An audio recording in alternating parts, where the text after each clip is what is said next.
Hello मेरे प्यारे बच्चों, कैसे हैं आप। Welcome to logistic chemistry. तो बच्चा, हमने सेल चैप्टर स्टार्ट किया हुआ था जिसमें हमने last time hypertonic hypotonic hypertonic solutions में सेल के जो करेक्टरिस्टिक्स थे, सेल कैसा बिहेव करता है वो देखा था।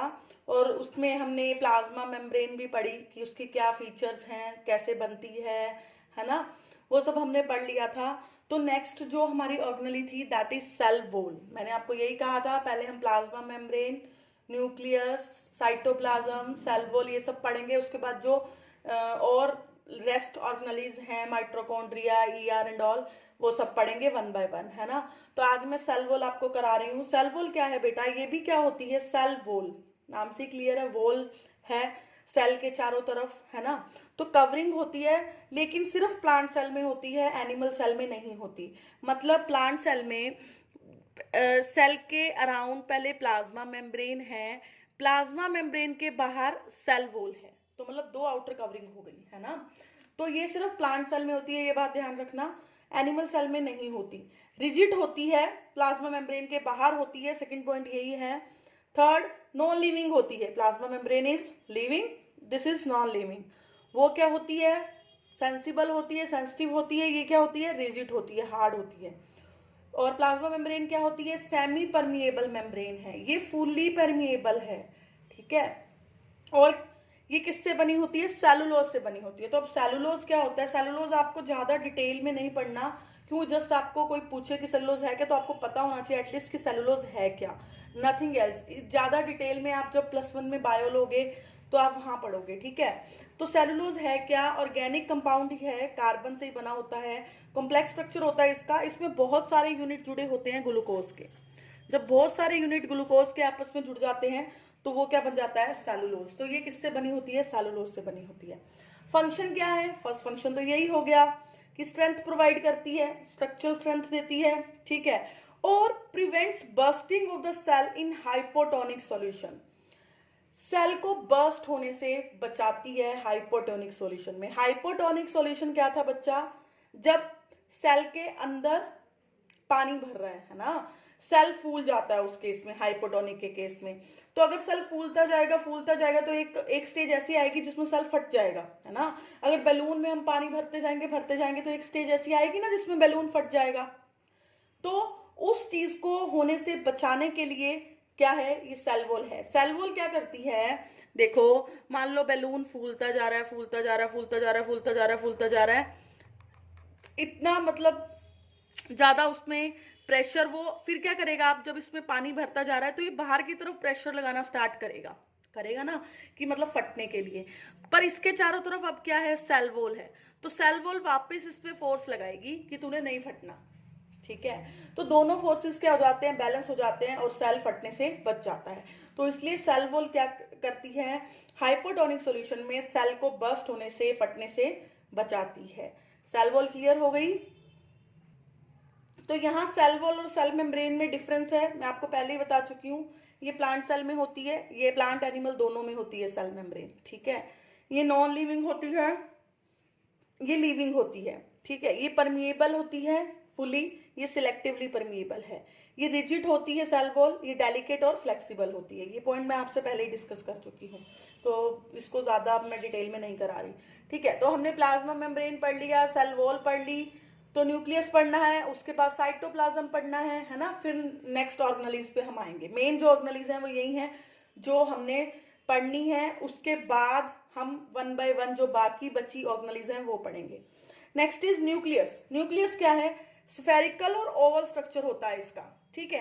सेल के सेंटर में नहीं होता बच्चा, सेंटर से थोड़ा सा इधर उधर होता है, नियर टू सेंटर है, नियर टू सेंटर है, ये चीज याद रखना। बिल्कुल सेंटर में नहीं है, नियर टू सेंटर है, not exactly A centre, exactly centre पे नहीं है, ठीक है। प्लांट सेल और एनिमल सेल दोनों में प्रेजेंट होता है, ठीक है। अब पर्पस क्या है न्यूक्लियस का, सेल के अंदर, सेल के अंदर न्यूक्लियस क्यों है, क्या, किस वजह से हम न्यूक्लियस को पढ़ रहे हैं, या न्यूक्लियस सेल के अंदर क्या ऐसा करता है जो हम इसको इतना डिटेल में पढ़ेंगे, ठीक है। कंट्रोल सेंटर है बच्चा ये सेल का। कंट्रोल सेंटर मतलब in short you can say brain of the cell, cell का ब्रेन है, बहुत सारी एक्टिविटीज को कंट्रोल करता है न्यूक्लियस, जैसे कि मूवमेंट में हेल्प करता है, एंड जो बिग इसकी वो है कि रिप्रोडक्शन में हेल्प करता है। रिप्रोडक्शन मतलब एक सेल से 2 सेल बने, 2 सेल से 3 बने, ऐसे करके सेल रिप्रोडक्शन, सेल को रिप्रोड्यूस करने में हेल्प करता है। ठीक है, उसके बाद बच्चा, अब आप कहोगे, अब हम पढ़ेंगे यूकैरियोटिक एंड प्रोकैरियोटिक सेल। अब आप कहोगे कि मैम ये बीच में न्यूक्लियस चल रहा था, ये यूकैरियोटिक प्रोकैरियोटिक कहाँ से घुसा दिया?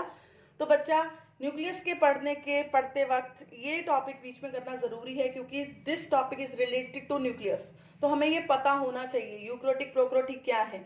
तो आप जब न्यूक्लियस को पढ़ोगे, उसके फंक्शनिंग को पढ़ोगे, तो अगर आपको ये टॉपिक क्लियर होगा तो आप इजिली समझ सकते हो कि एक्चुअली में मैं कहना क्या चाह रही हूँ। ठीक है, तो यूकैरियोटिक और प्रोकैरियोटिक सेल्स का क्या मतलब है? यूकैरियोटिक सेल ऐसे सेल होते हैं जिसमें वेल डिफाइंड न्यूक्लियर मेम्ब्रेन होगी।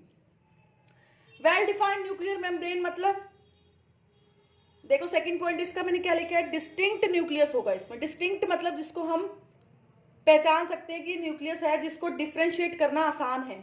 ठीक है, अब न्यूक्लियस है उसको मैं डिफ्रेंशिएट इजिली कर पा रही हूँ कि हाँ यहाँ पे एग्जैक्ट न्यूक्लियस प्रेजेंट है, तो ऑफकोर्स उसके चारों तरफ एक मेम्ब्रेन होगी उसको बचाने के लिए, दैट इज न्यूक्लियर मेम्ब्रेन।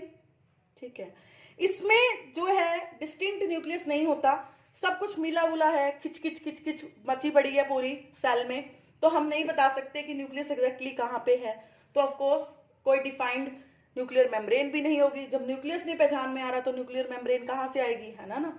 पर इसमें हम न्यूक्लियस को बता सकते हैं कि एग्जैक्ट न्यूक्लियस यहाँ पे है, तो उसके चारों तरफ ये न्यूक्लियर मेम्ब्रेन है। ठीक है, इसमें सेल ऑर्गेनेल्स प्रेजेंट होती हैं, इसमें एब्सेंट होती हैं। ठीक है, अब देखो इसमें न्यूक्लियस है, न्यूक्लियर मेम्ब्रेन है, तो region bounded by the nuclear membrane, उसमें क्या होगा, डीएनए होगा और प्रोटीन होगा।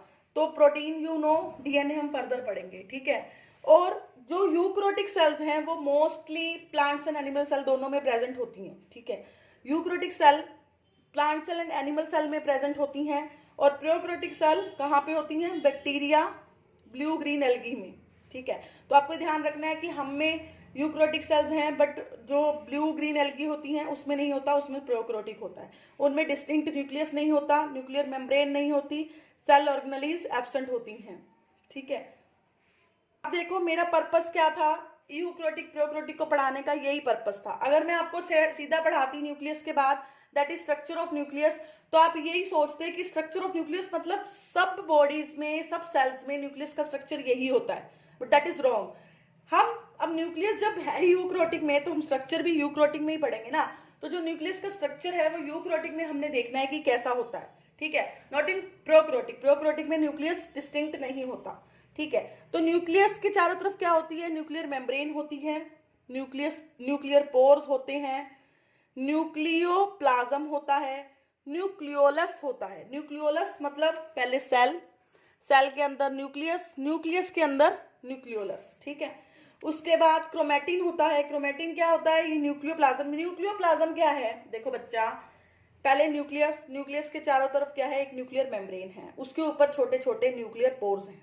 ठीक है, और न्यूक्लियस के अंदर लिक्विड होता है जिसको हम बोलते हैं न्यूक्लियोप्लाज्म। ठीक है, न्यूक्लियस के अंदर न्यूक्लियोलस है। ठीक है, क्रोमैटिन है। क्रोमैटिन मतलब जो न्यूक्लियोप्लाज्म के अंदर जो थ्रेड लाइक स्ट्रक्चर होता है उसको हम बोलते हैं क्रोमैटिन, जहाँ पे क्रोमोसोम्स बनते हैं। क्रोमोसोम्स जिसमें डीएनए और प्रोटीन काम करता है। ठीक है, तो अब वन बाय वन मैं आपको बताती हूँ। न्यूक्लियर मेम्ब्रेन क्या है, डबल लेयर कवरिंग है न्यूक्लियस की।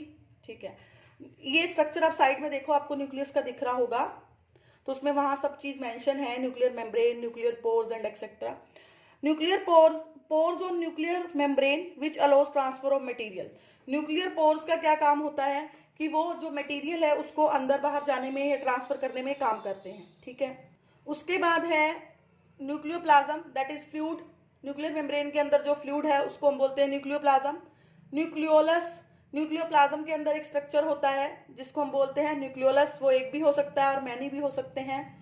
क्रोमैटिन क्या है, थ्रेड लाइक स्ट्रक्चर है जिसमें डीएनए होगा, that is deoxyribonucleic acid, RNA होगा, दैट इज राइबोन्यूक्लिक एसिड, और प्रोटीन्स होंगे।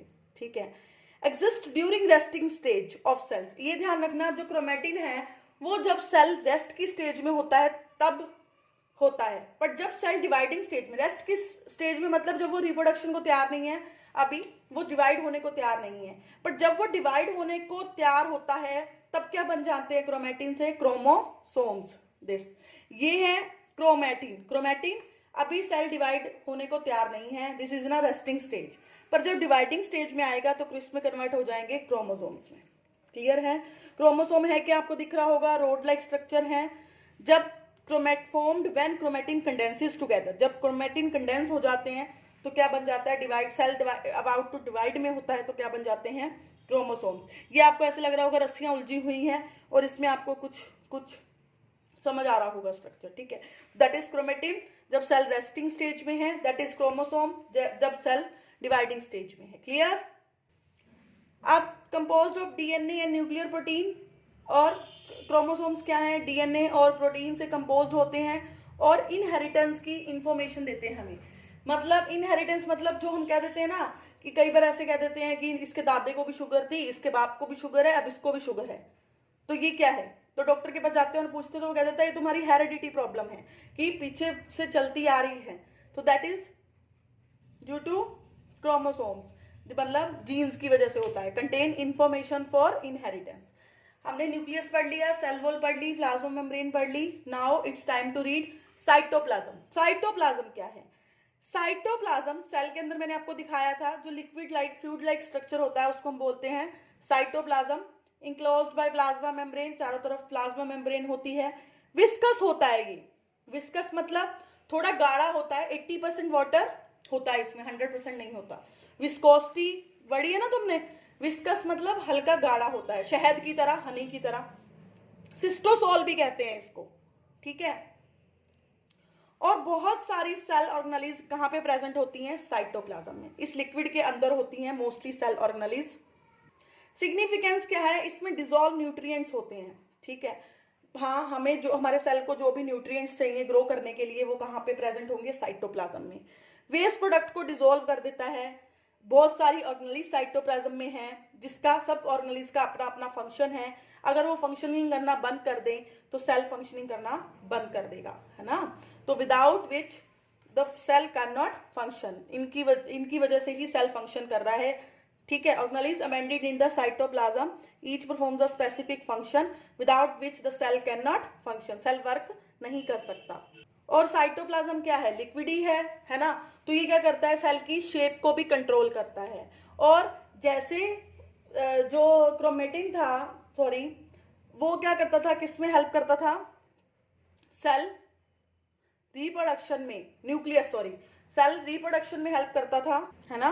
न्यूक्लियस सेल रिप्रोडक्शन में हेल्प करता था, वैसे ही ये सेलुलर रेस्पिरेशन में हेल्प करता है, ठीक है? With the help of cytoplasmic inclusions, inclusions के कारण, इंक्लूजन्स क्या है? इसके अंदर नॉन सोल्यूबल मॉलिक्यूल्स होते हैं जो साइटोप्लाज्म के अंदर फ्लोट कर रहे होते हैं, इनकी वजह से सेल रेस्पिरेट करता है, ठीक है? हमने मेन ऑर्गेनेलिज पढ़ ली हैं। Rest of the organelles are endoplasmic reticulum, Golgi apparatus, lysosome, mitochondria, plastid and vacuoles. Now हम इसको वन बाय वन रीड करेंगे। Now our rest of one of the organelles endoplasmic reticulum. ये क्या है? Complex network होता है, tube like structure होता है इसका, ट्यूब्स की तरह। मतलब ट्यूब्स जो हैं वो अगर कह दें कि आपस में फ्यूज हो गई हैं, है ना? तो मतलब ऐसे ऐसे ऐसे ऐसे समथिंग ऐसा स्ट्रक्चर होता है इसका, राउंड भी हो सकती हैं, ठीक है? डिफरेंट दिखती हैं डिफरेंट सेल्स में उनके फंक्शन के अकॉर्डिंगली, ठीक है? 2 टाइप होती हैं, RER, rough endoplasmic reticulum. Endoplasmic reticulum को I am writing here ER, ठीक है? तो जस्ट आप समझ जाइएगा कि अगर मैंने ER लिखा है तो वहां पे मेरा मतलब है एंडोप्लाज्मिक रेटिकुलम। तो RER मतलब रफ एंडोप्लाज्मिक रेटिकुलम, SCR मतलब स्मूथ एंडोप्लाज्मिक रेटिकुलम, ठीक है? RER का मतलब रफ एंडोप्लाज्मिक रेटिकुलम।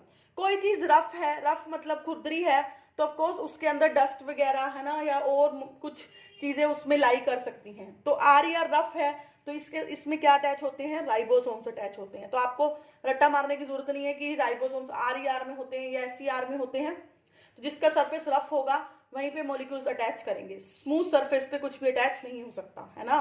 तो रफ है ये, यहाँ पे राइबोसोम्स होते हैं। और राइबोसोम्स में क्या होता है? प्रोटीन बनते हैं, है ना, जो कहाँ से बाकी सेल के पार्ट्स में ट्रांसपोर्ट होते हैं बाय ईआर। क्लियर है? एससीआर क्या है? ऑफ कोर्स राइबोसोम्स नहीं है इसमें, ठीक है, लिपिड्स बनते हैं यहाँ पे, और लिपिड से क्या बनता है? Plasma membrane. ठीक है, तो अब ईआर के अगर मुझे फंक्शंस लिखने हैं, सिग्निफिकेंस लिखने हैं, तो मैं आरईआर और एससीआर को कंबाइन करके बता सकती हूँ कि लिपिड मैन्युफैक्चर होता है, प्रोटीन मैन्युफैक्चर होता है ना, प्लाज्मा मेम्ब्रेन बनती है। ठीक है, और ये क्या करता है? मटेरियल को ट्रांसफर करने में हेल्प करता है between the different parts of the cell. और लास्ट पॉइंट है डिटॉक्सिफाई पॉइजन्स एंड ड्रग्स। अगर हमारी बॉडी में, हमारे सेल में कुछ पॉइजनस कुछ हमने ले लिया है तो उसको डिटॉक्सिफाई करता है। ठीक है, टॉक्सिक नहीं रहने देता, सेल को नुकसान नहीं पहुंचने देता, ये उसको डिटॉक्सिफाई कर देता है। ठीक है, तो आज हमने क्या पढ़ा? सेल वॉल पढ़ा, न्यूक्लियस पढ़ा, ठीक है, और क्या पढ़ा? और क्या पढ़ा? साइटोप्लाज्म पढ़ा। ठीक है, यूकैरियोटिक प्रोकैरियोटिक सेल पढ़े। ठीक है, और एक जो ऑर्गेनेली है हमने और वो भी पढ़ ली, दैट इज एंडोप्लाज्मिक रेटिकुलम। उसके टाइप्स भी कर लिए, उसके फंक्शन भी कर लिए, उसका स्ट्रक्चर भी कर लिया। तो आपको हर ऑर्गेनेली का स्ट्रक्चर, फंक्शन ये पता होना चाहिए। है क्या पहले वो ऑर्गेनेली है क्या, उसका स्ट्रक्चर कैसा है, देन उसका फंक्शंस क्या है। तो आपको इस चैप्टर में यही मेन चीजें करनी है। ठीक है, नेक्स्ट जो रेस्ट ऑफ द ऑर्गेनेलीज रह गई हैं वो हम अपना नेक्स्ट लेक्चर में देखेंगे। तब तक आप अपना ये ऑर्गेनेलीज को अच्छे से देख लो, पढ़ लो, इसके रिगार्डिंग क्वेश्चंस अटेम्प्ट करके देख लो। अगर कोई प्रॉब्लम है तो you can share with me in the comments, मैं आपको जरूर रिप्लाई करूंगी, आपके क्वेश्चन का जरूर आंसर करूंगी। ठीक है, hope you all are fine at home, अपने घरों में सेफ हो, सेफ ही रहो, बाहर मत निकलो। ठीक है, चलो बाय, टाटा, नेक्स्ट लेक्चर में मिलेंगे। Thank you.